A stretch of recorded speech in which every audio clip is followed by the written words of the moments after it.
मेरा सवाल ये है कि मैं एक मुस्लिम घराने में पैदा हुआ। मेरे माँ बाप जो है मुसलमान थे। मैं एक मासूम बच्चा, मुझे तो कुछ भी नहीं पता। मैं जब पैदा हो के जवान हुआ तो मेरा जो दिल है वो उसी चीज़ को तस्लीम करता है जो मेरे माँ बाप ने मुझे सिखाया। क्योंकि मैं मुस्लिम फैमिली में पैदा हुआ तो मैं इस्लाम को दिल से सच्चा समझता हूँ। अभी जैसे हमारे लक्ष्मण भाई आए थे, एक मासूम बच्चा, उसको कुछ भी नहीं पता कि मज़हब क्या है, रिलीजन क्या है।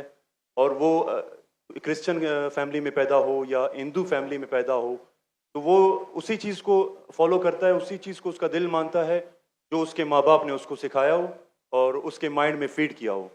तो वो अगर बहुत ही अच्छा बंदा है, वो बहुत ही अच्छा बंदा है, वो लोगों की मदद भी करता है, ख्याल भी करता है, बहुत नाइस इंसान है। लेकिन अगर वो इस हालत में मर जाता है तो क्या वो जहन्नुम में जाएगा या जन्नत में जाएगा? अगर जहन्नुम में जाएगा तो ये जस्टिस है या इनजस्टिस है? भाई साहब, आपने नाम क्या कहा आपका? Abdul Abdul Basit Rind. Abdul Basit Rind. Rind Rind is a Balochi caste रिन ट्राइब है मेरा। रिन जी, रिंद। अब्दुल कादिर इस्लाम में अब्दुल नाम। बासित। अब्दुल बासित। यस। शेख अब्दुल बासित अच्छे कारी थे माशाल्लाह। भाई अब्दुल बासित ने बहुत अच्छा सवाल किया। बोला मैं मुसलमान खानदान में पैदा हूँ, मेरे वालिदैन मुसलमान थे और है, अल्हम्दुलिल्लाह है। नहीं आपने थे बोला, लेकिन ना गलती हो गई मुझसे। रिकॉर्डिंग है। मैं गलती एक्सेप्ट करता हूँ। है मुसलमान है, जो उनने पढ़ाया मैंने कबूल किया। हमारे लक्ष्मण भाई हिंदू थे, हिंदू बन गए। अब्दुल बासित ने कहा जो मेरे वालिदैन ने कहा मैंने मान लिया। अब्दुल बासित साहब, अगर आपके वालिदैन आज कहते 2 + 2 = 5, आप मानेंगे? नहीं मानूंगा। तो ये बोलना कि जो वालिदैन ने कहा मैं मान गया, सही नहीं है। जब तो आप बच्चे थे तो शायद मान जाते थे, बराबर।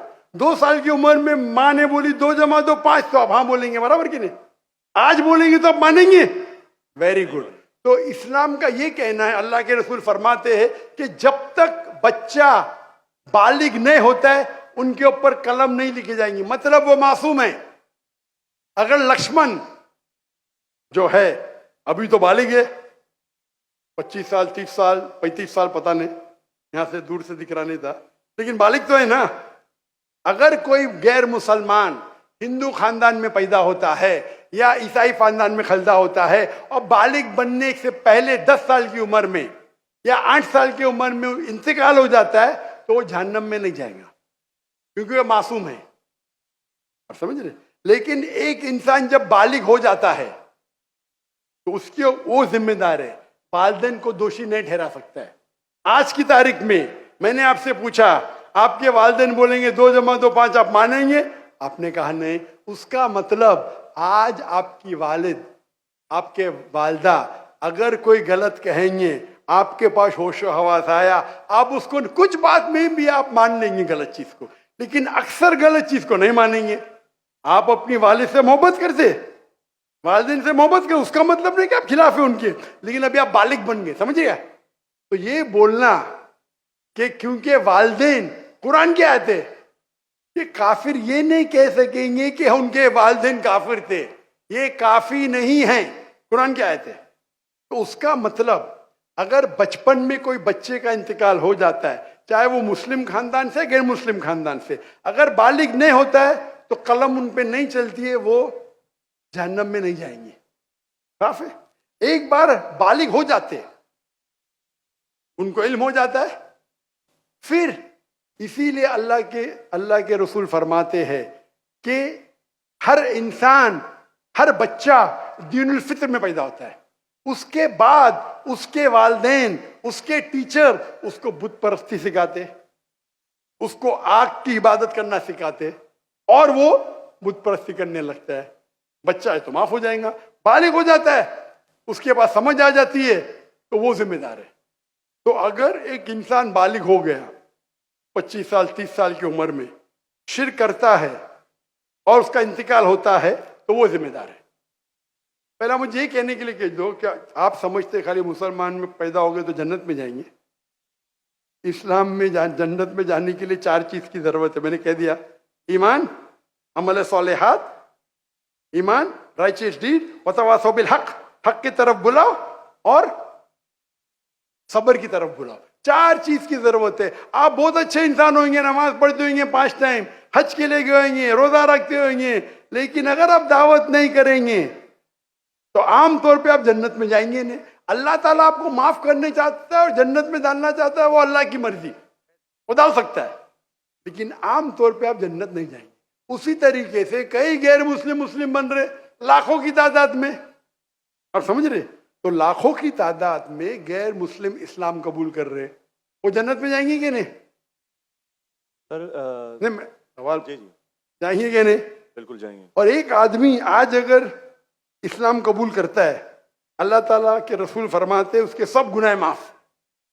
तो आपसे अच्छा मेरे से अच्छा हो गया ना।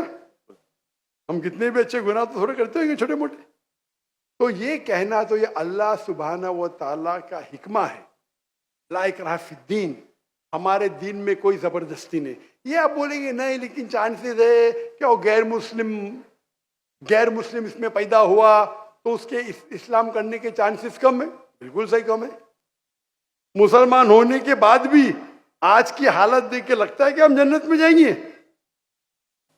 वो खातून क्या कह रही थी, क्या कह रही थी? क्या पीडोफिलिया करके जन्नत में जाएंगे? क्या लगता है आपको? सर वो तो हमारे इस्लामिक टीचिंग्स में नहीं है बिल्कुल। लेकिन जन्नत में जाएंगे क्या वो मुसलमान? अगर अपने आप को मुसलमान कहते हैं और पीडोफिलिया कहते, जन्नत में जाएंगे? बिल्कुल नहीं। अगर वो खातून सही है, क्या पीडोफिलिया है, तो उनका पहला सवाल का हिस्सा गलत है। वो मुसलमान है ही नहीं। हाँ, नाम के होंगे, कलमा पढ़ते होंगे, लेकिन ये कहना कि हम लोग दीनी हैं, ये गलत है। अगर वो इस्तिगफार करे अल्लाह ताला माफ कर सकता है उनको, कोई भी गुनाह। लेकिन ये कहना कि इस्लामिक है, नाम के मुसलमान होंगे या नॉट प्रैक्टिसिंग मुस्लिम होंगे, तो हमें गलत फहमी है कि मुसलमान फैमिली में पैदा हुए तो जन्नत की टिकट मिल गई। ये हमें गलत फहमी है। मैं भी जिद्द हो, मुझे भी पता नहीं मेरी जन्नत की टिकट है, इसीलिए मेहनत करता हूँ, रात रात जागता हूँ, दुआ करता हूँ अल्लाह ताला कबूल फरमाए। अल्लाह के रसूल हर रोज 70 बार इस्तिगफार करते थे। कितने बार? 70 बार। अल्लाह के रसूल सबसे बेहतरीन इंसान दुनिया में, सबसे बेहतरीन मुसलमान 70 बार इस्तिगफार करते थे। कहते थे कि मेरा रब जो मुझे इतने नियामत देता है, मैं जो कुछ करता हूं माफ करता है, मैंने इस्तिगफार करूं तो कौन करेगा? तो ये आज के हमारे माशरे में गलत फहमी है कि हम मुसलमान हैं तो बस जन्नत की टिकट मिल गई हमें, हम दुआ करते अल्लाह ताला में माफ करे। तो अल्लाह सुब्हाना व ताला अगर कोई गैर मुस्लिम पैदा होता है और बालिग बनने के पहले मर जाता है तो वो जहन्नम में नहीं जाएगा। बालिग बनने के बाद उसकी गलती है, ही इज रिस्पॉन्सिबल। आप जिस तरीके से बोलते हैं 2 जमा जो 5 में नहीं मानूंगा, तो वो क्यों मान रहे बुत परस्ती गलत है?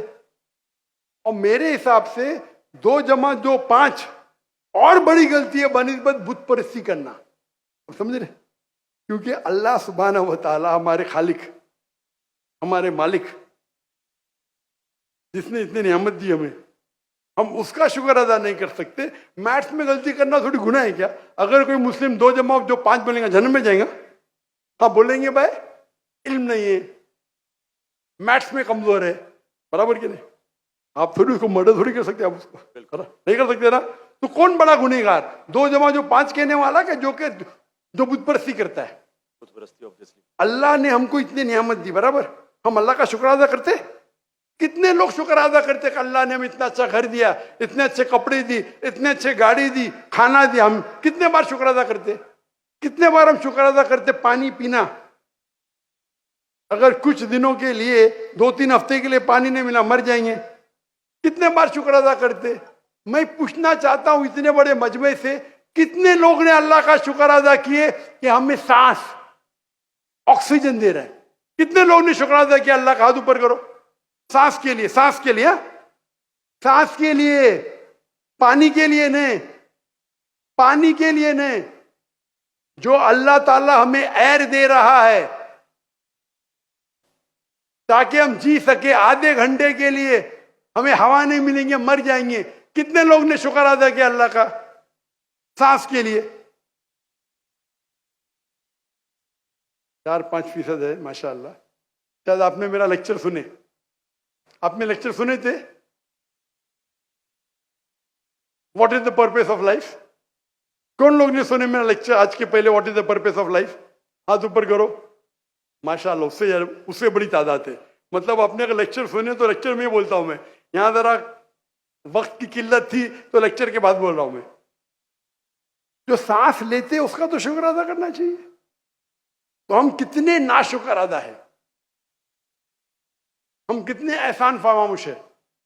अल्लाह ताला फरमाते जब अल्लाह ताला आपके सारे मुश्किलात दूर करता, अब अल्लाह को भूल जाते, मुश्किल में आते फिरते अल्लाह को याद करते। तो रिगार्डिंग अ क्वेश्चन, अगर आप गैर मुस्लिम बालिग हो जाता है, होने के बाद उसे माफी नहीं, होने के पहले माफी है। सर ये मैं आई एम लकी कि मैं मुस्लिम फैमिली में पैदा हुआ, मुझे ये सारी बातें पता चली।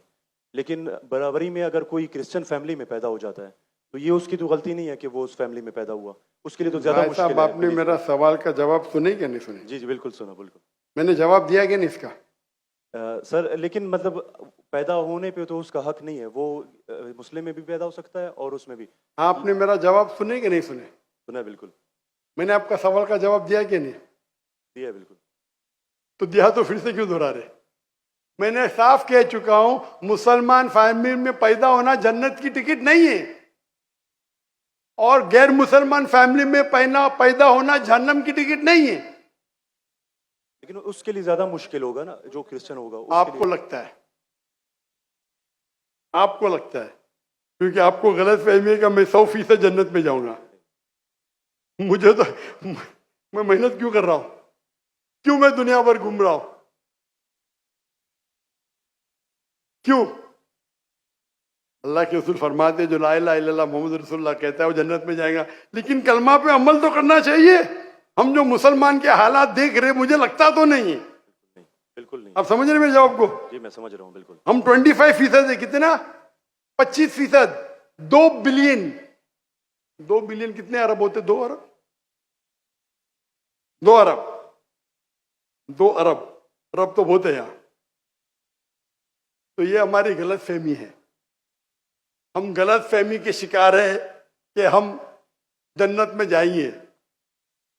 हम कह रहे थे इंशाअल्लाह अल्लाह हमारे गुनाह को माफ करेगा तो इंशाअल्लाह जन्नत में जाएंगे इंशाअल्लाह। तो ये अल्लाह सुब्हानहू व तआला का फरमाते कुरान मजीद में, कोई भी काफिर अल्लाह के जस्टिस को डिनाई नहीं करेगा। ये नहीं कहेगा कि मेरे से नाइंसाफ, जिस तरीके से आप बोल रहे हो, वो कहेगा अल्लाह ताला मुझे और एक मौका दे दे। अल्लाह बोलेंगे खत्म हो गया टाइम, इस दुनिया में बहुत मौके दिए, बराबर ना? बहुत से लेक्चर मिले, हो सकता है जाकिर नायक का लेक्चर सुना।